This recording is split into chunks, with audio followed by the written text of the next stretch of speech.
station connected here. A secret laboratory. Keep everyone there until it's done. Let's go recruit some scientists. Build a town, build it fast. If we don't let scientists bring their families, we'll never get the best.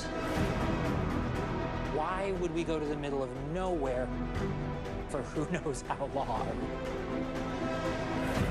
Why? Why? How about because this is the most important thing to ever happen in the history of the world? You're the great improviser, but this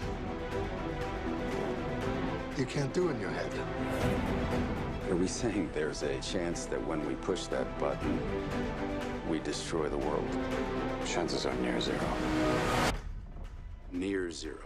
What do you want from theory alone? Zero would be nice. This is a matter of life and death. La película Oppenheimer es más política que científica, pero sirve para introducirnos en una parte del proceso que permitió a la humanidad la domesticación de la energía de los átomos. El inicio fue brutal, con cientos de miles de muertos y la sombra del terror nuclear que aún hoy sobrevuela a todo el planeta. Pero también hace décadas los átomos han mejorado nuestra calidad de vida a través de la medicina, el control de plagas, la generación de energía y otras aplicaciones. Vamos a conocer cuáles son los usos de las tecnologías nucleares en Uruguay y de qué manera se aplican. Pero hay más sobre ciencia. Participamos de un encuentro de premios Nobel en Alemania y hoy empezamos a compartir los contenidos de esa cobertura. Les presentamos una investigación que busca conocer cómo las madres adaptan sus ritmos biológicos a los periodos de pre- y postparto y recibimos a los integrantes del equipo uruguayo que regresó premiado de las Olimpiadas Internacionales de Química. Todos esos contenidos, pero como siempre, arrancamos sobre ciencia con este salpicón de noticias científicas.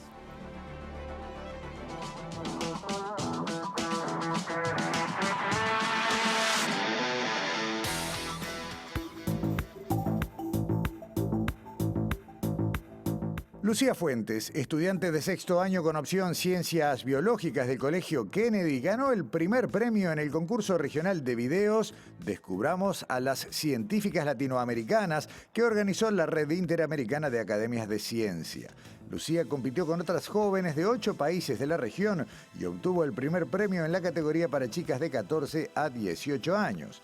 Lucía presentó un video realizado por ella que dura 3 minutos y muestra el trabajo de la investigadora del Instituto Clemente Estable, Anita Eisenberg, con arañas y mantis. El video se puede ver en el link que aparece en pantalla y el concurso se hace todos los años buscando aumentar la visibilidad de las científicas de la región. La primera aerolínea eléctrica se prepara para despegar en 2024. Se trata de EcoJet, una iniciativa que podría marcar el comienzo de una verdadera revolución en la aviación al hacer posible por primera vez viajes aéreos libres de emisiones de dióxido de carbono. EcoJet comenzará a volar en 2024 en una primera etapa entre destinos ubicados en las Islas Británicas. Está previsto que la aerolínea cuente con 2 tamaños diferentes de aviones turbohélice, uno de 19 asientos y otro para 70 pasajeros.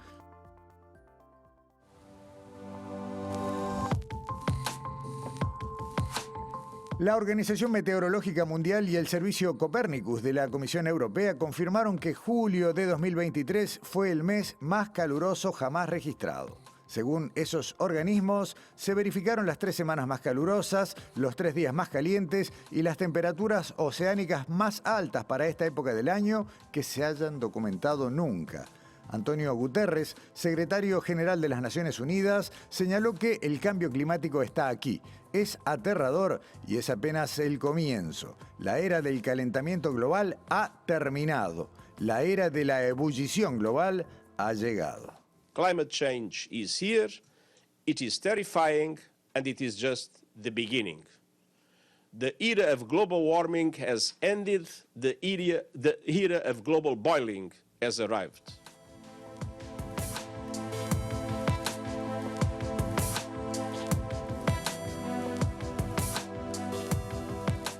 Lindau es el nombre de un lugar en Alemania al cual prácticamente no conocemos quienes no estamos en un ambiente científico, pero que realmente tiene un prestigio enorme como ámbito en el que se trata de encontrar estrategias para promover la ciencia, evitar un montón de cosas que eran negativas al fin de la Segunda Guerra. Lo vamos a ir viendo.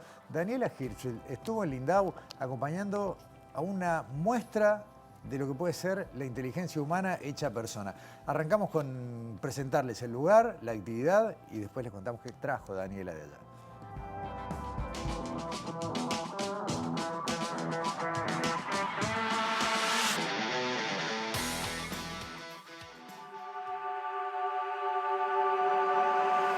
A orillas del lago Constanza, donde confluyen las fronteras de Alemania, Suiza y Austria, se ubica Lindau, una ciudad alemana con más de 1000 años de historia que cada año se transforma en la capital de los premios Nobel.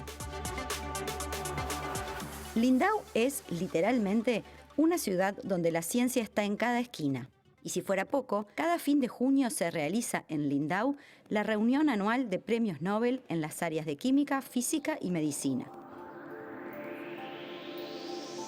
La reunión de Lindau es una especie de congreso que durante 7 días reúne a decenas de ganadores de Nobel y a centenares de científicos jóvenes de todo el mundo que llegan hasta allí luego de ser seleccionados en sus países. La idea de hacer este encuentro surgió en 1951, cuando 2 médicos locales buscaban una manera de contrarrestar la fuga de cerebros de la Alemania de posguerra, impulsar la recuperación intelectual del país y promover la integración alemana a la comunidad internacional.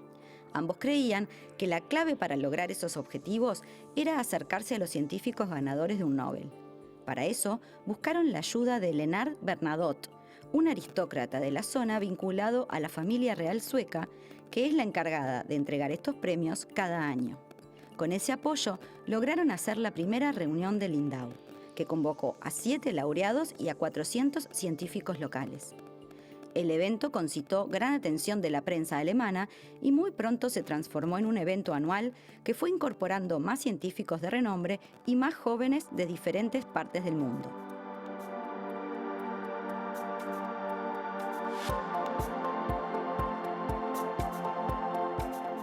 Aunque las conferencias de Lindau siempre han tenido carácter científico, la instancia de discusión e intercambio pronto incorporó la intersección entre ciencia y sociedad. Además, el evento tiene espacio para una agenda social colorida que incluye música, cerveza y comida local y una cena en la que los jóvenes científicos van vestidos con los trajes tradicionales de sus países. Hoy, las reuniones de Lindau tienen todo eso. Tienen un escenario de postal, el clima veraniego de Bavaria y grandes mentes dispuestas a hacer honor al eslogan del evento: educar, conectar e inspirar a los científicos del mañana.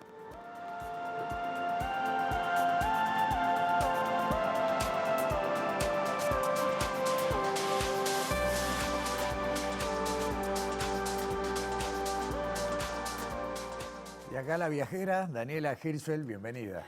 Acá la hormiguita viajera. Sí, exacto, bueno, estuvimos en Lindau. Lindau es una ciudad espectacular, chiquitita, bien de postal, claro. Como un poco lo mostramos en el tape, pero es además la capital de los premios Nobel en su versión más informal, ¿no? Porque no es como en Suecia, donde tienen que ir... Claro, no es de saco, no es de corbata, no es de gala. Exacto, aquí es realmente de chancletas y short.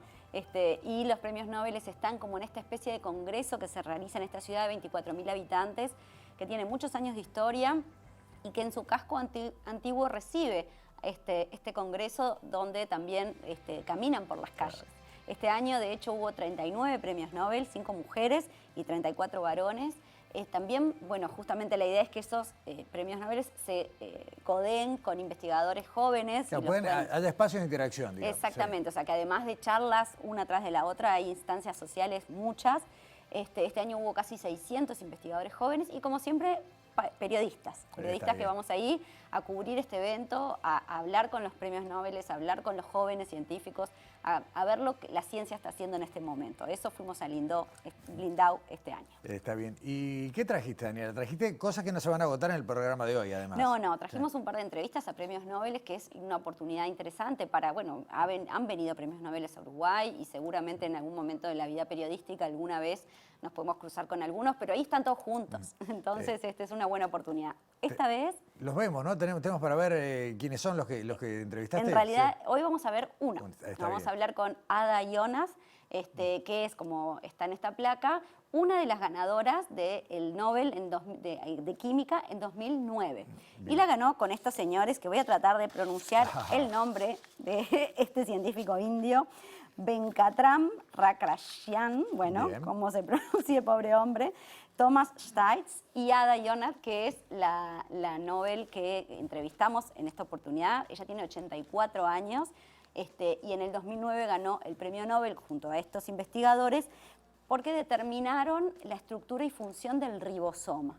Okay. Entonces, bueno, antes de entrar a hablar con ella, lo que vamos a hablar es de qué es qué es el ribosoma. El ribosoma, si lo podemos explicar de un modo sencillo, conocemos qué es el ADN, ¿no? Con todas las instrucciones genéticas, el ARN, que también es otro material genético, los ribosomas son otro componente en este trío, que es importante porque es la fábrica de proteínas. Las proteínas son las verdaderas ejecutoras de las funciones del organismo. O sea, esas instrucciones que trae el ADN, que el ARN también mediatiza, bueno, se producen en esta fábrica que son los ribosomas que vemos en este video, que están dentro del citoplasma de la célula y son pequeños organelos, como se dice allí. Cada ribosoma, así que parece en este videito, parece un circulito, en realidad esta forma es una estructura que está formada por 2 unidades y que en el próximo video vamos a ver cómo interactúan para formar las proteínas. Si nos ponemos a ver, este video es bien gráfico, el ARN mensajero, que es un tipo de ARN, es el que tiene las instrucciones para generar las proteínas. Entonces pasa por entre medio de estas 2 unidades, en cada ribosoma, y va leyendo esas letras para captar qué aminoácido, digamos, es el bloque que forma cada proteína. Entonces, bien gráfico en esta animación, esta maquinita va captando los aminoácidos para dar lugar a las proteínas que son las que después el cuerpo va a necesitar para diferentes funciones. Eso que parece tan sencillo, no se sabía. Había que descubrirlo. Claro, exactamente. No se sabía hasta hace pocas décadas. No es que Ada y sus secuaces lo descubrieron todo, pero fueron los primeros que pudieron ver este funcionamiento y esta estructura, porque se degrada muy fácilmente. Entonces era muy difícil, con las tecnologías de la época, ver esto. Entonces desde los 70 a Ada le llevó 20 años descubrir o encontrar una forma de poder ver esa estructura de los átomos que forman el ribosoma. Probó un montón de estrategias, una de ellas incluso fue hasta congelando esta estructura. Y lo hizo a través, bueno, una tecnología que se llama cristalografía de rayos X, que finalmente logró. Bien.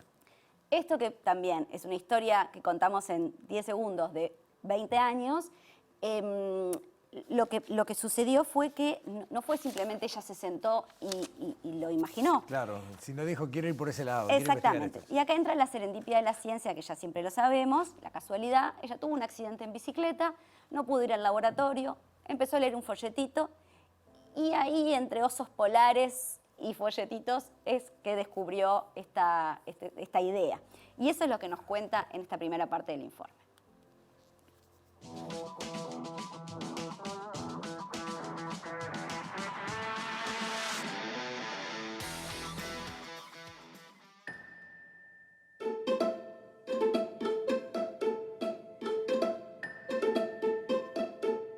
I read about the bears that go to sleep in the winter in the North Pole, not in Uruguay.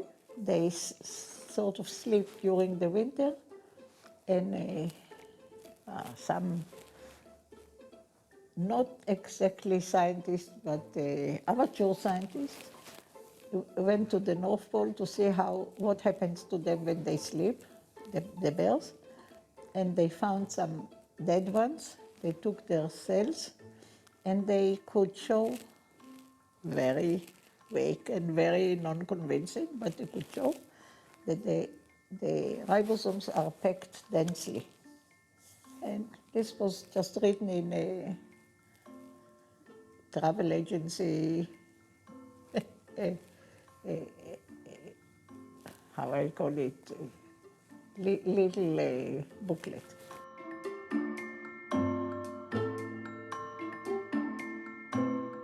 So I read it because I had an accident, I couldn't work, I sat in the library, I read it, and I thought, why this happens? Why the hell the ribosomes are becoming packed when the bear goes to sleep?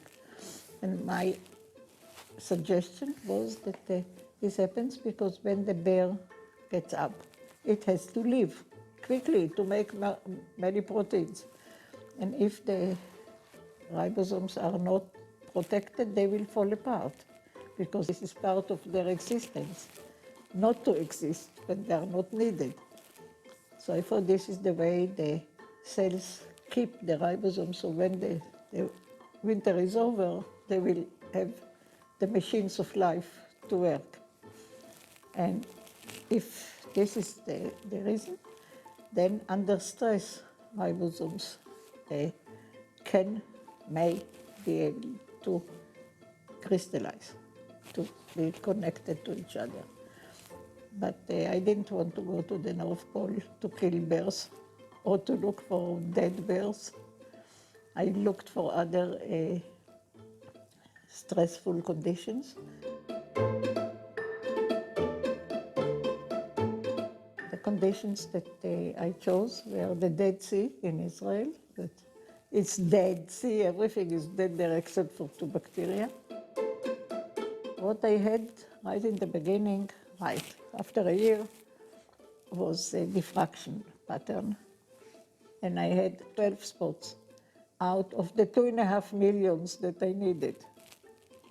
But nobody got any spot before, so I thought this is news that the world should know. And I sent this as a paper, explaining the whole story that I told you and how we did it and how we measured these spots and so on. And it was published, to my surprise.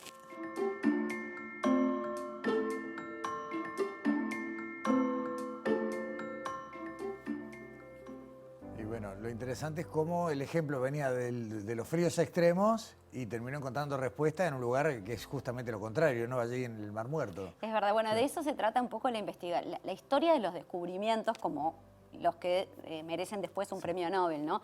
Esa casualidad, ese accidente, ese folleto que llega a sus manos, ese ensayo y error durante tantos años y esas ideas insólitas que finalmente funcionan, ¿no? Bueno, desde todo eso hasta hoy han surgido nuevos conocimientos, por supuesto, porque mejoraron las tecnologías y porque cada vez se sabe más de los ribosomas.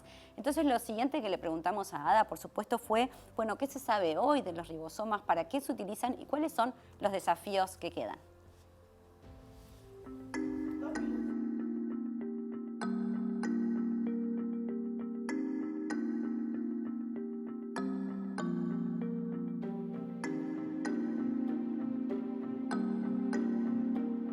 We understand how they work. It means how the genes are being translated. So we are trying to understand diseases of reading the instructions, but also of mutations in the DNA, the genes. And on this, we are working now together with her group. She's a geneticist. So we look at genetic diseases that are associated with genetics of ribosomes. We also understand how many antibiotics work. So half of the antibiotics, useful antibiotics now, are targeting ribosomes, stopping ribosomes. And we know now how all of them work and why the cells can make resistance to them, how the resistance is made, but we still don't know how to fight the resistance. So we are working on this too. Also, we found in the ribosomes a region that may shed light of origin of life, and we built a little, what we call pre-ribosome, proto-ribosome, that works. So maybe we will understand not how life came or how well, but this particular piece, how the first proteins were made accidentally and then became more and more in power.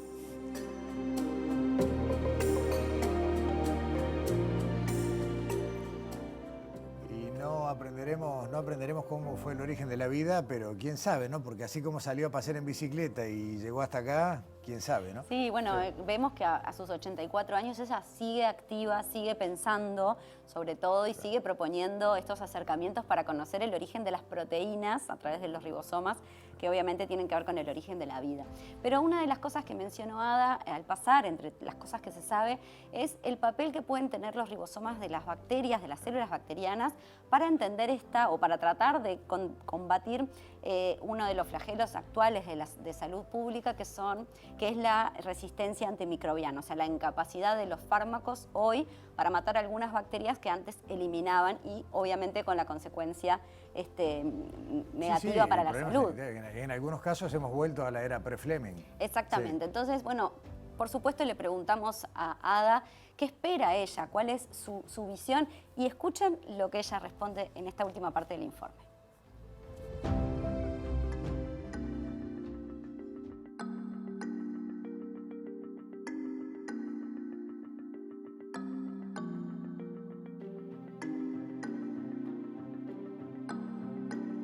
In the beginning, I thought that this will solve the problem of diseases, of the type of diseases that are can be stopped by stopping ribosomes. But I'm not sure anymore. The bacteria are cleverer than us, and they find ways to be resistant, to start resistance, to design resistance to everything that doesn't let them grow there. So I don't know.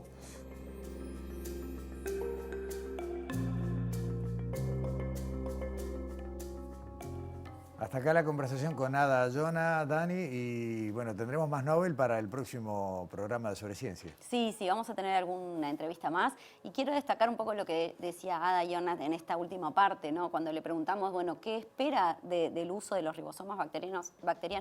Ella dice, no sé. Y me parece súper interesante que una premio Nobel transmita esa incertidumbre, porque a veces uno piensa que, bueno, que empezar a estudiar algo implica siempre recorrer un camino de certezas, pero en la ciencia justamente hay algo que es justamente lo contrario. Entonces me parecía muy valioso que una premio Nobel se anime a decir, no sé. Gracias, Daniela. La seguimos la semana próxima. Pausa en Sobre Ciencia. Ya volvemos con más cosas de la ciencia de Uruguay.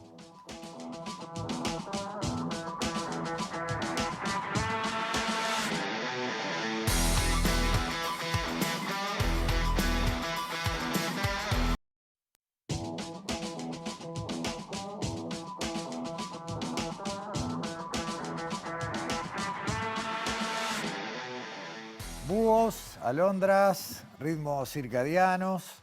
No es la primera vez que hablamos de esto aquí en Sobre Ciencia, pero hoy lo traemos para, bueno, de alguna manera profundizar en un aspecto de la vida, sobre todo de las mujeres, ¿no? Es un informe que comparte con nosotros hoy Alexandra Perrone y que tiene que ver con una investigación del grupo de cronobiología de Facultad de Ciencias y que tiene que ver con, bueno, investigar, ahondar un poco más sobre todas esas distorsiones del sueño que se dan en el entorno de la maternidad, tanto en el periodo preparto como en el posparto. La entrevistada es Antonella Arrieta, es investigadora del Laboratorio de Neurociencias de Facultad de Ciencias. Lo vemos.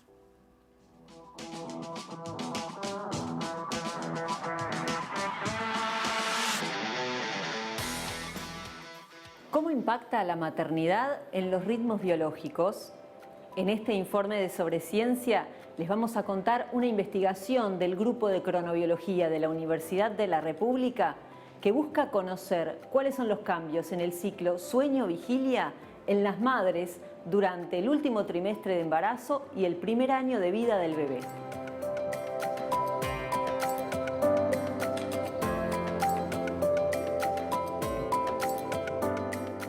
Este proyecto se basa en antecedentes del grupo de cronobiología.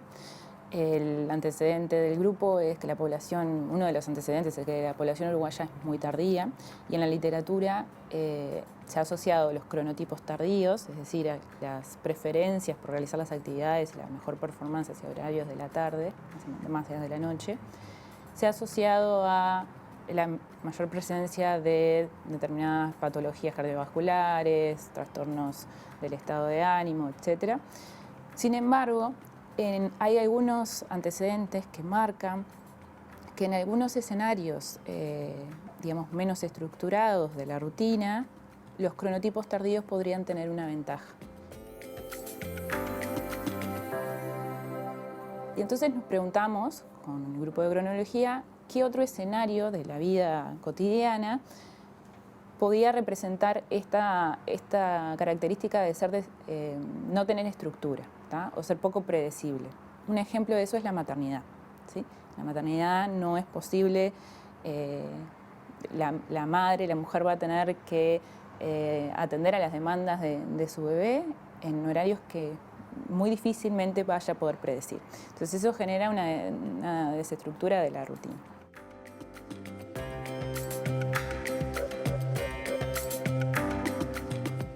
Es interesante preguntarse que quizás, si bien los cronotipos matutinos están establecidos en la literatura como de alguna manera más adaptados a lo que es la agenda occidental, a las rutinas y a la norma de, bueno, trabajamos de mañana, estudiamos de mañana, hacemos el resto de actividades en la tarde, quizás en algunos escenarios, como por ejemplo la maternidad, el cronotipo más tardío, ¿sí?, pueda conferir una ventaja, ¿sí?, una mejor adaptación ante ese tipo de rutina desestructurada. El objetivo del proyecto es determinar los cambios en los ritmos biológicos de las madres durante el embarazo y el posparto. Y cuando hablamos de ritmos biológicos hablamos específicamente de los ritmos circadianos, ¿sí? Lo que queremos entender entonces es cómo estos ritmos cambian en función del proceso de gestación y luego durante el establecimiento del vínculo.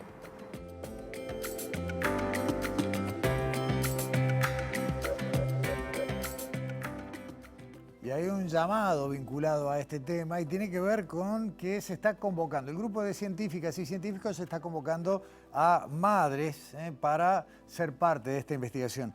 Pueden participar, atención, todas aquellas mujeres mayores de 20 años que se encuentren cursando un embarazo de bajo riesgo y hayan alcanzado ya la semana 13 y no hayan superado la semana 29 de gestación. Al final les vamos a mostrar las vías de contacto para, bueno, proponerse como voluntarias y mientras tanto vemos la segunda parte del informe en el cual Antonella Arrieta nos va a contar qué implica participar de esta investigación y cuáles son los aspectos específicos que se van a investigar en el ciclo vigilia-sueño de las madres a lo largo de los últimos 3 meses de embarazo y durante los primeros meses de vida del bebé.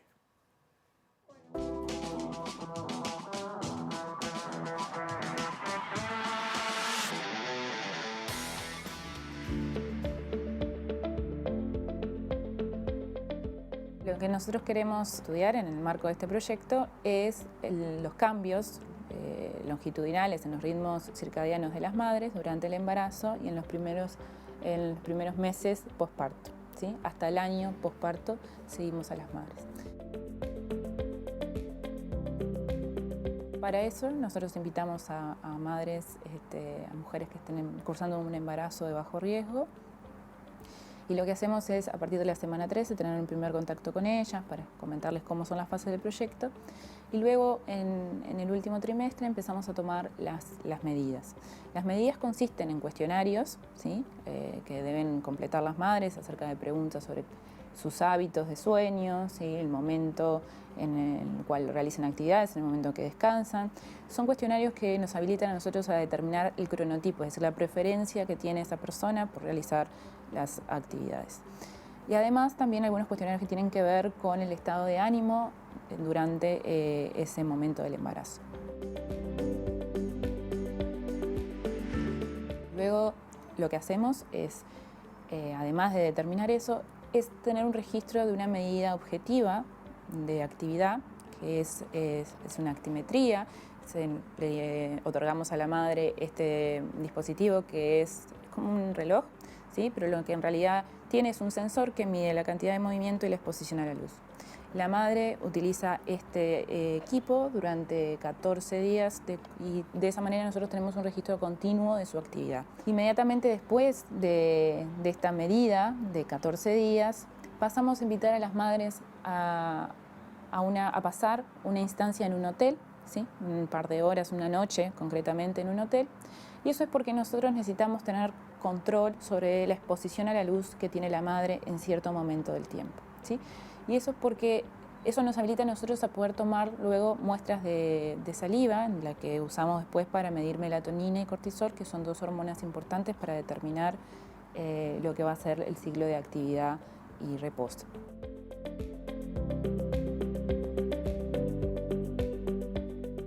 Nosotros estamos comenzando con este proyecto y tenemos proyectado lograr alcanzar un número de participantes cercano a 150, por lo cual la fase de invitación a las personas arranca este año, comienza este año y termina a fines del año que viene, ¿sí? A fines de 2024.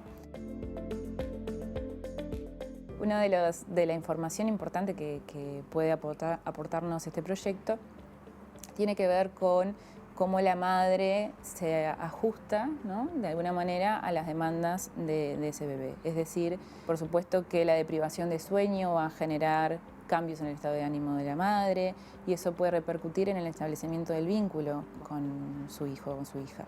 Entonces, toda la información que este proyecto aporta nos da algunos elementos para poder pensar cómo acompañar, cómo diseñar estrategias y acompañar a la madre para, de alguna manera, mejorar luego el pasaje por la maternidad y fomentar el establecimiento de ese vínculo.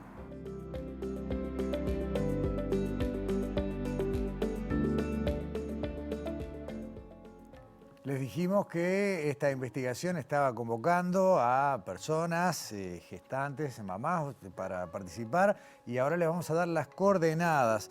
Para ser parte de esta investigación se puede hacer contacto a través de la dirección web cronobiología.fcien.edu.uy/ritmos-biológicos-madres o, más fácil, escribir al correo electrónico cronomamasybebes@gmail.com. Lo digo de nuevo, cronomamasybebes@gmail.com.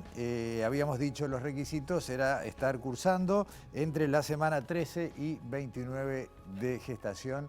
Así que bueno, convocamos a las interesadas a tomar contacto. Bueno, y cambiamos totalmente de tema, dejamos la cronobiología, las neurociencias por un lado y nos metemos de lleno en la química. Voy a dar la bienvenida por Zoom primero y presencial después a Lautaro Ferreira Rampa, que está por Zoom desde Salto, estudiante de sexto año del Liceo número 1.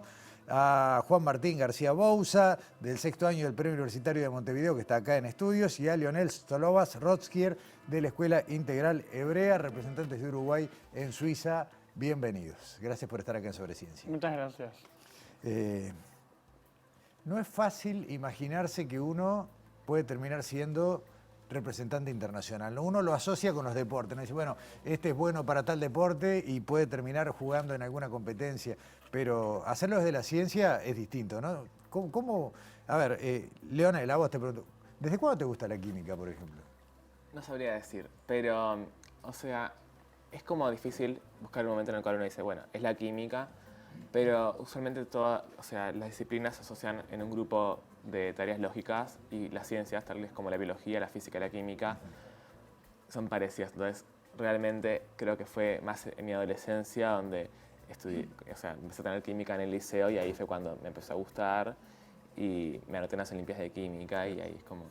Y arrancaste el camino, ¿no? Que arranca con las Olimpiadas departamentales, las nacionales y mucha preparación. ¿Cuánto tiempo hace que se están preparando para, bueno, las distintas competencias, Juan Martín?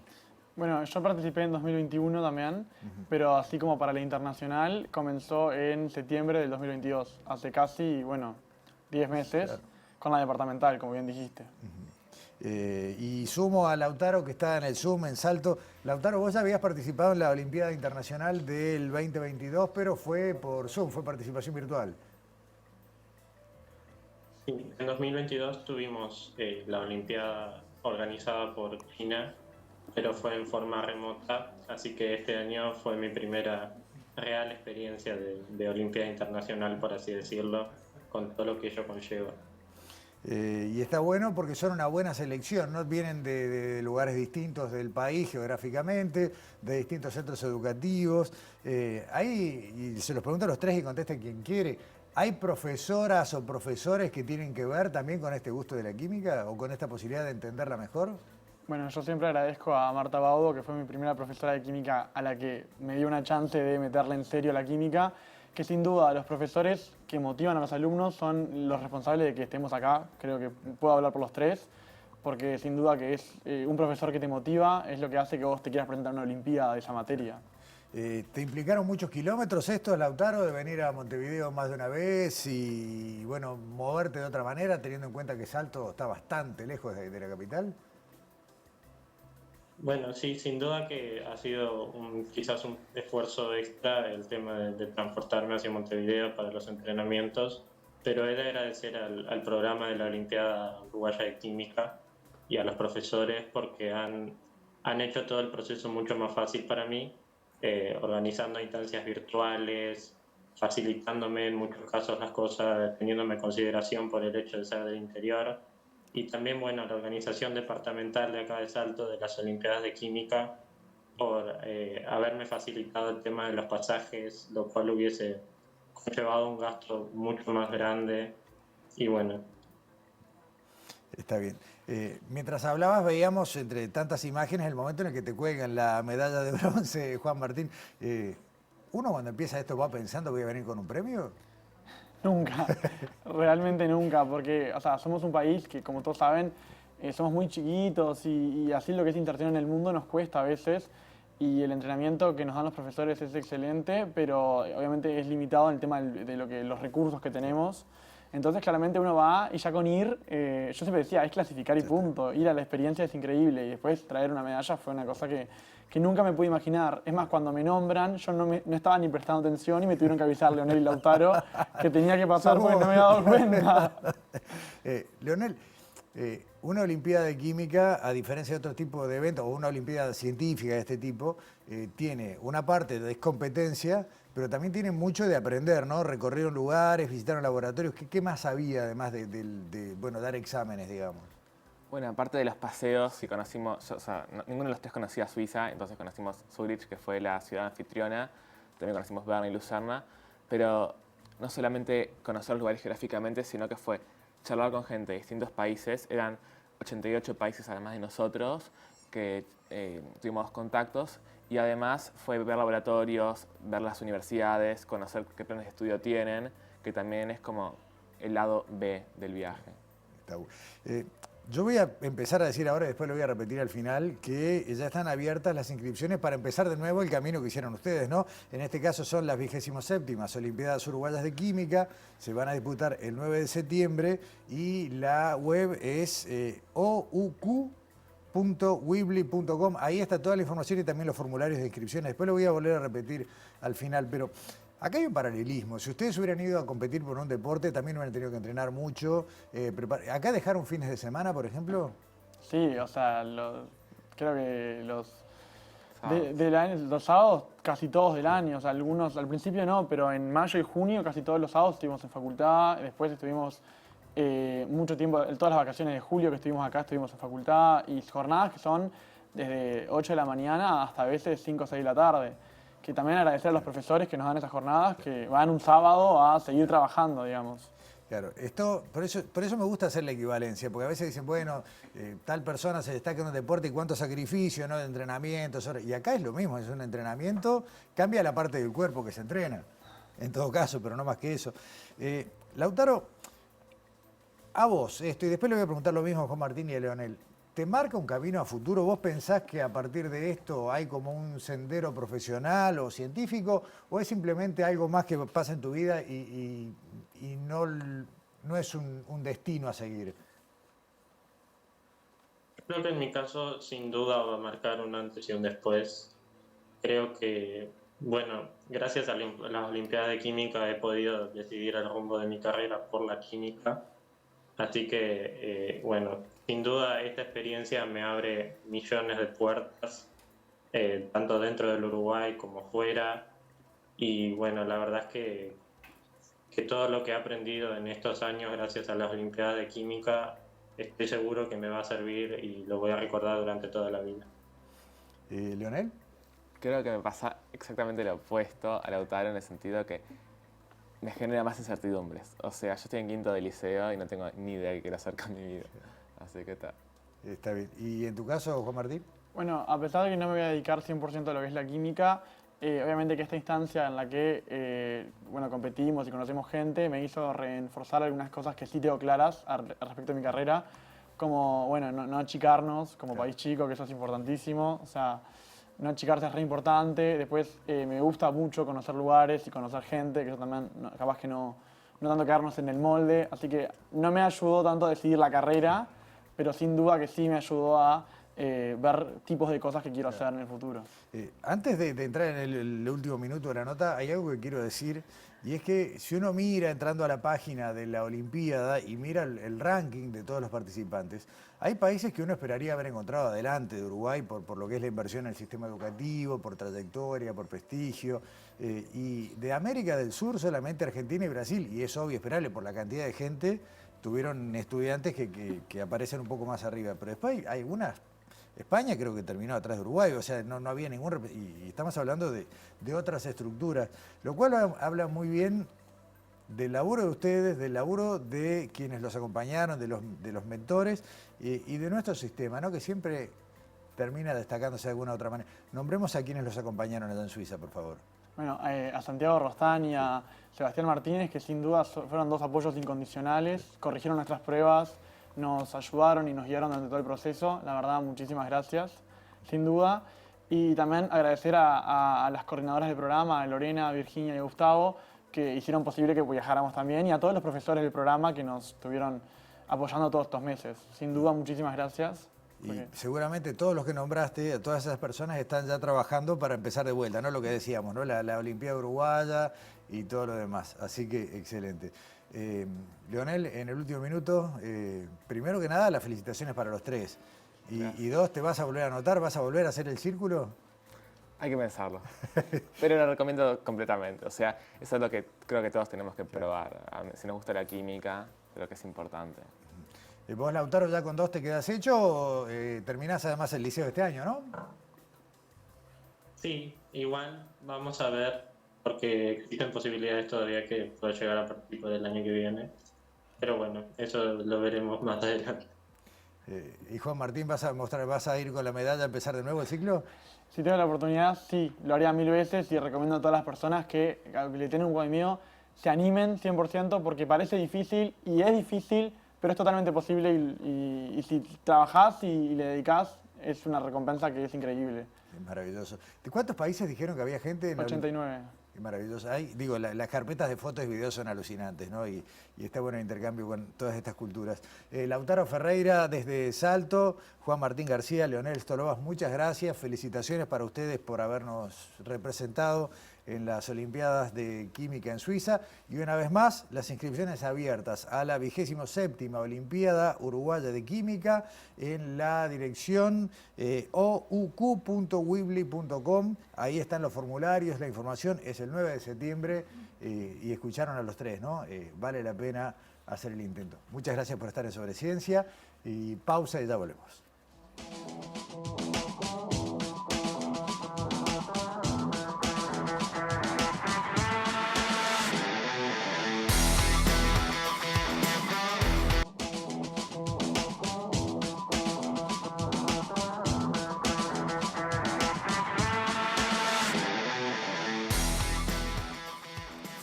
y es un fenómeno en cuanto a ventas de entradas. Están conviviendo en realidad, ¿no? Toda la barra que va con colores rosa a ver la película de Barbie y está toda la otra barra, o con mucha gente en común que también está agotando entradas para ver la película de Oppenheimer. Una historia que, como decíamos en el arranque, tal vez en el cine tenga un poquito menos de ciencia de la que esperábamos encontrar en la película, pero que de todos modos narra la historia de uno de los descubrimientos clave para la ciencia de toda la humanidad, como es la posibilidad de manipular la energía atómica. Lamentablemente, ese primer paso con los fines destructivos que todos conocemos, pero se abrieron puertas y se generaron conocimientos, se generaron grupos de investigación que han producido, bueno, bienestar para la humanidad, sabiduría, conocimiento y un montón de cosas más. Y a Uruguay no es ajeno todo esto, y de eso vamos a hablar, y por eso le agradecemos muchísimo al doctor Gabriel González, profesor titular del Instituto de Física de Facultad de Ciencias, director técnico de la Autoridad Reguladora Nacional en Radioprotección, que nos acompañe aquí en Sobre Ciencia. Bienvenido. Hola, buenas tardes. Buenas tardes. Gabriel, tú no viste todavía la película, así que no te voy a llevar para el cine. Bien. De todos modos, creo que está bueno arrancar con algo básico, pero ¿qué es la energía atómica? La energía atómica, bueno, refiere a en realidad una energía que no ocurre en el átomo, pero no en el dibujo que tenés en el pecho a nivel de los electrones, sino a nivel del núcleo del átomo, digamos. Y entonces es directamente la aplicación de la famosa fórmula de Einstein, quizás la única fórmula de física que puede conocer todo el mundo. Y es la transformación de una cierta cantidad de la masa nuclear, del núcleo del átomo, en energía. ¿Sí? Y eso ocurre a través de procesos, decaimientos, desintegraciones nucleares, se llaman. Y bueno, esa energía que se produce, porque esas partículas salen con mucha velocidad, finalmente la velocidad de las partículas se transforma en temperatura, digamos. Esa energía es lo que se llama energía atómica, que refiere al átomo, pero que más precisamente ocurre a nivel de los núcleos. Por eso también se habla de energía nuclear. Por eso se habla de energía nuclear, más precisamente. Sí. Y ahí, bueno, es una cantidad de energía enorme, sobre todo si uno tiene en cuenta la relación de volumen, ¿no? Con la potencialidad de género, pero que empieza a tener, bueno, usos, como fue ese primer uso masivo, el de un aparato destructivo, pero a partir de ahí también vienen las investigaciones para transformarlo en energía básica, digamos, generadora de electricidad y en un montón de otras cosas. Y voy a dar un salto geográfico y te voy a traer a Uruguay. ¿Desde cuándo y para qué la energía nuclear se usa en nuestro país y con qué fines? En Uruguay se usa desde el principio del siglo XX en medicina. Realmente Uruguay fue pionero en ese sentido. El doctor Frangela es un ejemplo, un médico que empezó a hacer uso de materiales nucleares, sustancias nucleares para tratamiento del cáncer, ya en la década del 20. ¿Sí? De hecho, Uruguay tuvo su Comisión de Energía Atómica incluso 2 años antes de la creación de la Organización Internacional de Energía Atómica de las Naciones Unidas. Y bueno, esta energía, que como vos decías, es muy grande, digamos, en realidad a nivel microscópico, a nivel de cada átomo, puede ser muy, muy pequeña. El punto es que la energía que, por ejemplo, se obtiene en términos químicos es del orden de electronvolt, por decir algo, usar una unidad, pero no hace falta el nombre. Y la energía que se obtiene por medios nucleares es del orden de 1.000.000 de veces por unidad de masa, por átomo que uno usa, por átomo que tiene una desintegración, respecto a la energía química. Ese factor, 1.000.000, es el que hace la gran diferencia. Y eso posibilita, a través de, bueno, el desarrollo de distintas tecnologías, tratamientos contra el cáncer, el uso en diagnósticos, irradiadores que son beneficiosos para la agricultura, detectores de muy diversos tipos que se utilizan en la industria, permite también monitorear sustancias y caracterizarlas, por ejemplo el agua, y bueno, una infinidad de aplicaciones pacíficas que es a lo que se dedica la Organización Internacional de Energía Atómica, que es la promotora de esas aplicaciones nucleares en contraposición con los usos bélicos. Correcto. Las radiaciones, a lo que denominamos radiaciones, que bueno, vos mencionabas entre otras cosas las de uso medicinal, pero después vamos a entrar en otro lado, son el resultado de este proceso, digamos, de liberación de energía. Sí, Sí, sí. Correcto.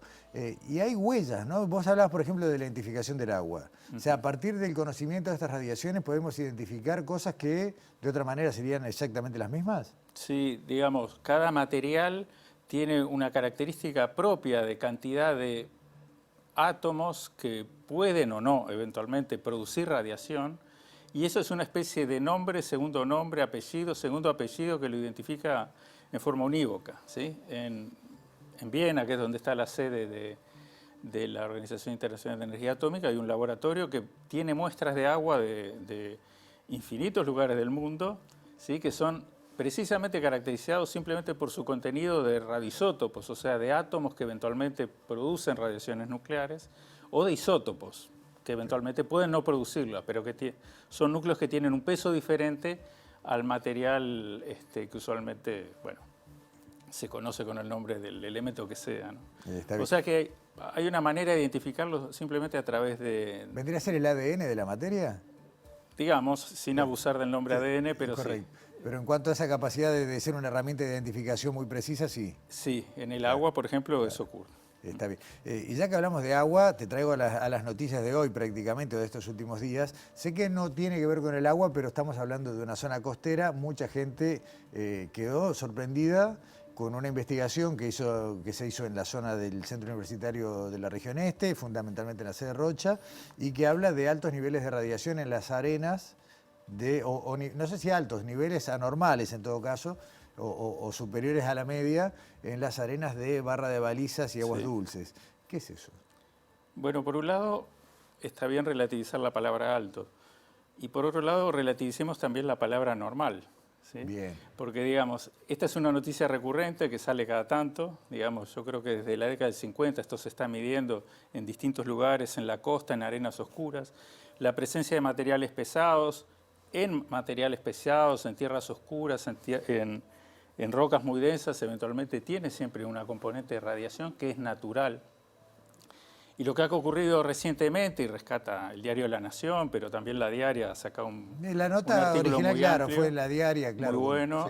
Sí. Simplemente es la medida, eso es lo que hicieron en el CURE de la Universidad de la República, simplemente caracterizar esas arenas midiendo su cantidad de materiales, torio y algunos otros que son radiactivos. Y da un valor más alto que lugares donde esos materiales no están. Ahora, en términos del riesgo que eso implica, eso es absolutamente insignificante y muy difícil de medir y dependiente de muchas hipótesis.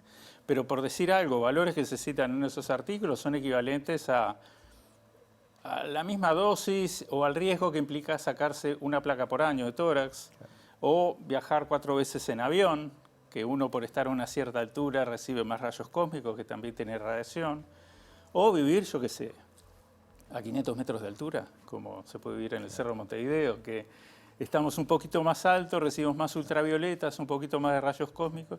Bueno, todo eso a la larga implica algo que es absolutamente pequeño, digamos, pero está muy bien que en el Uruguay se estudie y se caracterice qué es lo que hay y conocer. Claro, y que es un debe importante que tenemos. Sí, es lo que hace la universidad en buena medida y muchos de sus grupos. 1.600 equipos generan radiación en Uruguay, un número más o menos por ahí, ¿está bien? Más o menos, sí. Esos son los equipos, principalmente son rayos X, que se dedican odontológicos y para uso medicinal que hay en el país. Sí. Cuando hablábamos por teléfono ayer, chequeando algunos datos, me hablabas de usos en ingeniería, por ejemplo, en construcciones, usos en caminería de las radiaciones, y confieso que no tenía ni idea. Siempre hablando de Uruguay, ¿qué otros usos tenemos por ese lado? Bueno, por ejemplo, en la industria civil, en la obra civil, se utilizan fuentes para medir densidad y contenido de humedad en los suelos, y se utilizan fuentes que, por ejemplo, tienen o rayos gamma, que son fotones o partículas de luz muy energéticas, o se utilizan fuentes de neutrones, que son, bueno, una de las dos partículas que están en el núcleo atómico, que tiene neutrones sin carga y protones que tienen carga. Eso tiene un uso muy frecuente. También la radiación gamma de alta energía o rayos X se utilizan para estudiar soldaduras, estudiar defectos en caños, medir densidades de diversos tipos. Se usaba el americio en los detectores de humo, en fin. Se usa para controlar niveles de sustancia, o sea, cuando hay un rayo de partículas, de fotones, por ejemplo, que es impedido por un nivel que se llena, bueno, la máquina corta un suministro, en fin. Hay diversos sistemas de control en los que también se usa para esterilizar material, digamos, para esterilizar material quirúrgico, para irradiar sangre y esterilizarla, se usa para esterilizar diversos productos agropecuarios. Ya, ahí quería llegar y en los últimos minutos, porque uno de los anuncios más importantes que se hizo este año en materia justamente de zoonosis y demás, tiene que ver con la llegada, creo que todavía estamos en proceso, pero muy cerca de completarse, de un equipo que usa justamente este tipo de radiaciones para esterilizar mosquitos y ver si de esa manera podemos tener lo que es el crecimiento de Aedes aegypti en nuestro país. Sí, ese es un área en el que hay bastante experiencia desarrollada en el mundo y principalmente la estrategia es producir, bueno, en este caso mosquitos estériles que entonces impidan la reproducción de la especie, en este caso Aedes aegypti, y eso se logra irradiando, esta vez con rayos X, es un equipo de rayos X, no usa fuentes nucleares, fuentes radioactivas, sino que usa rayos X, irradiando entonces estos mosquitos o sus larvas o pupas, dependiendo de lo que sea. Eso no solo se usa con el mosquito, en el que hay algo menos de experiencia, pero es una experiencia muy exitosa con el gusano barrenador del ganado, que también es una enfermedad humana, hay cerca de 1000 casos por año en Uruguay. Y también hay un proyecto importante del Ministerio de Ganadería para combatir la mosca de la bichera, como se llama, que produce decenas de millones de pérdidas por año en Uruguay.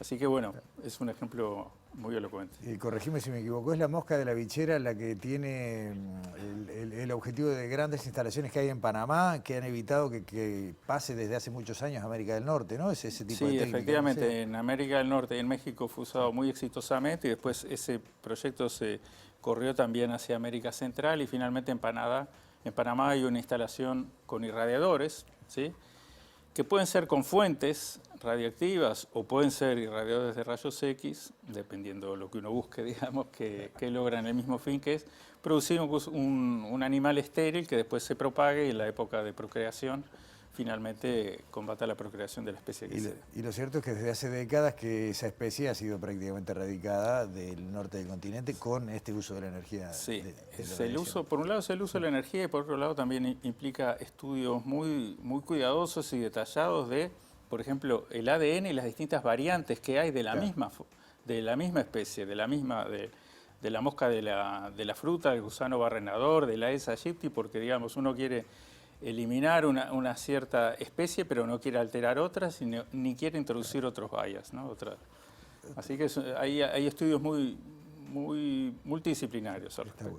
Gabriel, se nos voló el tiempo, te agradecemos muchísimo que nos hayas venido a acompañar a Sobre Ciencia, abrir la puerta de esta energía que uno la cree confinada al cine muchas veces y que en realidad está en nuestra vida permanentemente, y volveremos sobre el tema en cualquier momento. Bueno, muchas gracias a ustedes. Gracias a ti. Buenas tardes. Cerramos nuestra edición de hoy de Sobre Ciencia, los esperamos como siempre aquí en TV Ciudad la semana que viene.